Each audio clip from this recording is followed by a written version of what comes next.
Hi healthy family, welcome back to my channel. Today we'll be making catfish, the perfect catfish for your white rice. See, I have different methods for making my catfish pepper soup depending on what I want to have it with.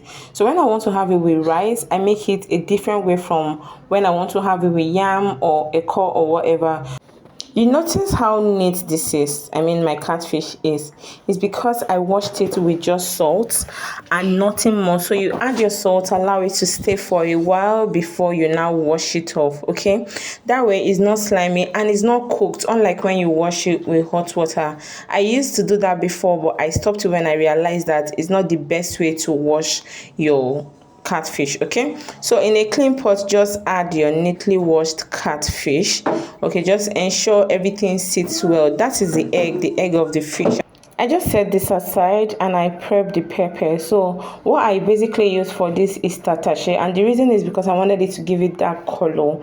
It doesn't look like stew exactly, but it's not just bland. It doesn't look the regular way it usually looks. So I just washed it up with the onions, blended it and added it to my fish. Okay, so I just ensured I poured in everything, and at this point I just add water. I basically just mix up most of the ingredients before I put it on fire.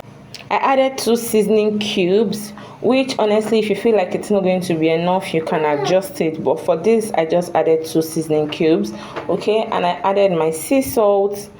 You can basically use any salt, but for this I used sea salt. So when I added this, I proceeded to add my pepper soup spice. Okay, this is already grinded pepper soup spice that I got from the market. If you can locally make it yourself, very well. All right, so when I added this up, I just stirred it all up together to just ensure that everything mixed up properly. Ensure that everything is properly mixed so that some parts is not well mixed and the other part is not. You get what I mean? So afterwards, just cover it up and allow this to boil. Okay, so while it's boiling, I realize it's time to add my crayfish. I don't like adding crayfish when I've not started boiling it, because for some reason it makes the pepper soup look darker and I don't want that. So I allow it to get boiling, not so much, but when it's boiling, I added my crayfish, stirred it up together, and I realized I needed to add more water, so I just added a little more water. Okay, and covered it all up to boil.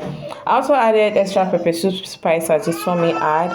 So now you can see my pepper soup is boiling. Now if you look at it, it looks like stew, but honestly it doesn't taste anything close to it. It just gives it that it gives it color. Okay, it makes it look better and it tastes great. Trust me, it's so sweet with rice. It goes very well with white rice. That's why I like to make it for my white rice.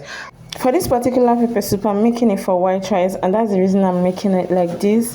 At this point, you can see that the pepper soup is very cooked and the fish is still, together. It's not pieces just because of the way I made it. I added everything and they all cooked at the same time. Now it's time to introduce my scent leaf, which is the leaf I'm using for this pepper soup. It goes very well with it. Trust me, just add your scent leaf and stir this. Now you have to stir it gently. Do not, try and stir it like you're stirring your sauce.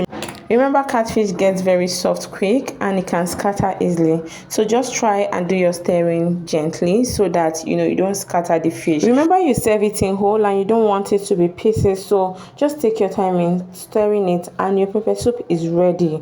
Just look at this. Look at my served pepper soup. This goes perfectly with your white rice, honestly. I would want you to try this and give me a feedback in the comments.